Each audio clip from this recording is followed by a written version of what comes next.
بسم الله والصلاة والسلام على رسول الله. أحببنا أن نتكلم في هذه السلسلة عن علم يسمى بعلم الحديث.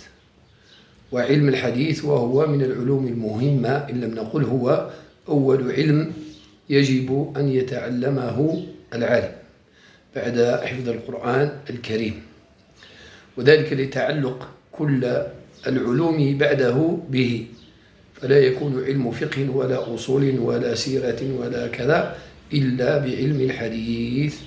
وعلم الحديث وهو معرفة الحديث من ناحية النقل وضبط ألفاظه وتدوينه وهو باختصار هو معرفة الراوي والمروي، وضبطه من حيث القبول والرد، هل هو مقبول أو مردود، سواء الراوي أو المروي. وهذا الحديث أو علم الحديث ينقسم إلى علم دراية ورواية. أما علم الدراية وهو العلم الذي يتعلق بمعرفة الراوي والمروي من حيث القبول والرد. علم الدراية له علاقة بمعرفة الراوي والمروي من حيث القبول والرد، فنعرف هذا الراوي هل هو ثقة، هل هو ضابط، هل هو ضعيف الحفظ، هل هو كذاب.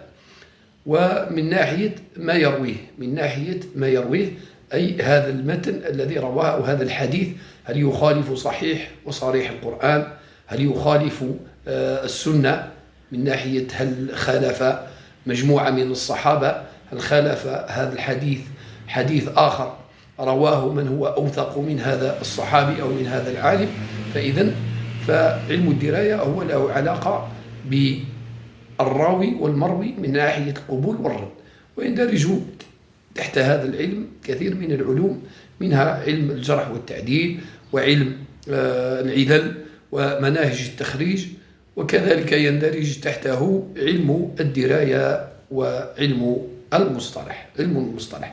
أما علم الرواية وهو نقل ما أضيف إلى النبي عليه الصلاة والسلام. علم الرواية هو نقل ما أضيف إلى النبي عليه الصلاة والسلام، سواء قولا أو فعلا أو تقرير أو صفة خلقية أو صفة خلقية، ما أضيف إلى النبي عليه الصلاة والسلام من قول أو فعل أو تقرير أو صفة خلقية أو صفة خلقية، فهذا هو علم الرواية.